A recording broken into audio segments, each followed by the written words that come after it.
दोस्तों Excel software हम सबके लिए बहुत ही ज़्यादा यूज़फुल सॉफ्टवेयर है, तो इसके बारे में सीखना बहुत ही ज़्यादा ज़रूरी है। दोस्तों आज की इस वीडियो में हम सीखने वाले हैं कि एक्सेल में मैक्स और मिन फंक्शन को कैसे यूज़ करें।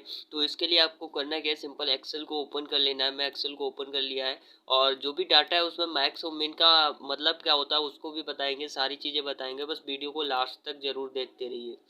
गाइस सबसे पहले हम मैक्स फंक्शन को यहाँ पे इंसर्ट कर लेते हैं। इसके लिए आपको कोई भी फंक्शन लगाना हो सबसे पहले इक्वल लगाइए और उसके बाद में हम मैक्स फंक्शन को लगाने वाले हैं, तो मैक्स को हमने लिख लिया। उसके बाद में आपको ब्रैकेट को ओपन कर लेना Shift+9 से।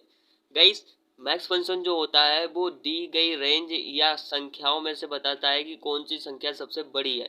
यानी मैक्स मैक्स मीन्स क्या होता है, बड़ा। तो यानी सबसे बड़ी संख्या कौन सी है, मैक्स फंक्शन बनाता है। तो फॉर एग्जांपल हमने ये ऊपर वाली रेंज सेलेक्ट कर ली, देन इसके बाद में हमने ब्रैकेट को Shift+0 से क्लोज किया, देन इंटर बटन दबाया।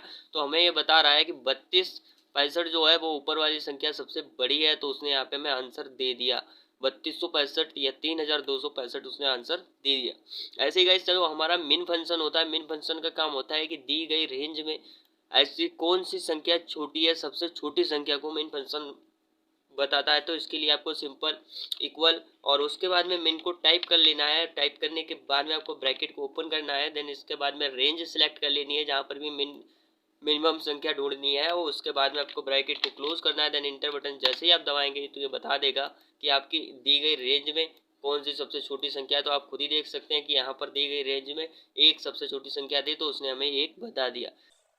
दोस्तों ऐसे ही एक्सेल फार्मूला सीखने के लिए हमारे channel Y knowledge of information technology से जुड़िए और चैनल को सब्सक्राइब करके जाइए। अगर आपको वीडियो अच्छी लगती है, जैसी भी लगती है, आप वीडियो के नीचे कमेंट करके हमें जरूर बताएं।